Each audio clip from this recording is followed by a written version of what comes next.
All right, so if you're going through a breakup and you want to get back together with your ex, the first thing you want to understand is that you don't want to be chasing after them.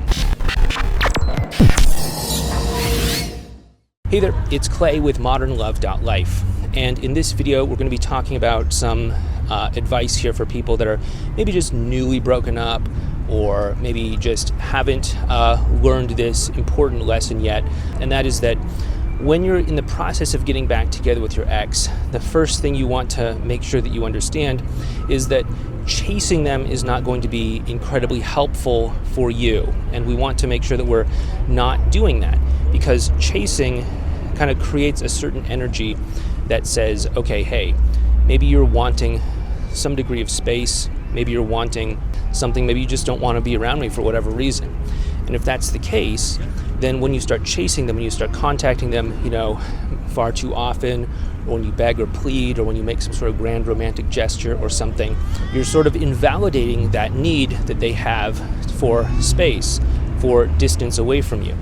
And we want to be careful with this, because if we're sending out this message that says, hey, I'm not going to listen to you, I'm not going to listen to what you're asking me for, then they're going to feel compelled to pull back further and further and further and further away from you.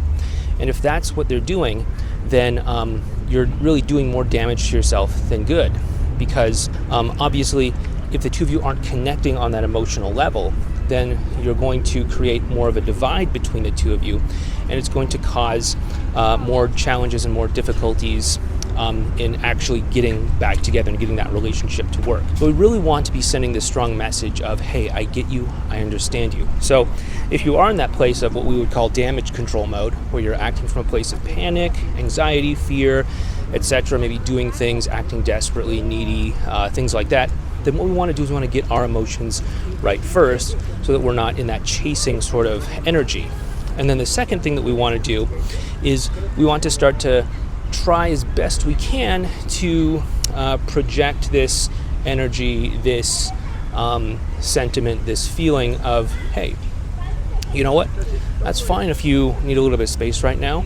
I'm going to give that space to you, and when you're ready, I'm totally open to talking to you. This is going to take a certain mindset shift for a lot of people, and that mindset shift is going to be trying to change from trying to do this all in maybe one or two moves, one or two conversations, to doing it over a spread out period of time, maybe a few weeks or even a few months. Because many times, and there's of course all sorts of people on the internet that are going to try to tell you, you can get your ex back in 24 hours with this secret reverse psychology, NLP, dark hypnosis, mindset, whatever. And just to be totally frank with you, none of that stuff ever works. If it did work, that's what I would be telling you to do. I've been doing this for 10 years, over 10 years, almost 11 years, wow, on YouTube anyway. That's not what works. I can tell you that. What you do want to do is you want to say, okay, our relationship probably didn't fall apart overnight. Didn't just fall apart because of one little thing. It might seem like it did. It might seem like, okay, we had one argument and it fell apart, but there was probably something that happened over time that was eroding the trust until there was that one event that was just, as they say, the straw that broke the camel's back. What we want to do is we want to say, okay, if it took a while for the relationship to get into trouble, it's probably going to take a while for it to actually start to rebuild itself. So when we start to do this, we can start to take our focus off of trying to fix it in one or two steps.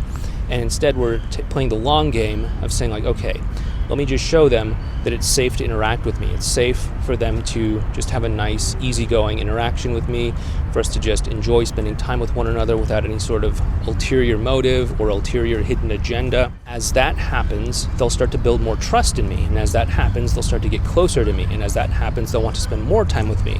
And as that happens, if I keep the pressure low, they'll continue to have better experiences and want to continue to get closer and closer and closer with me. And then over the course of many weeks or months, you'll actually start to rebuild the trust and get to the point where the two of you actually can get back together again. But you have to play this long game of not trying to force this in just one or two moves, okay?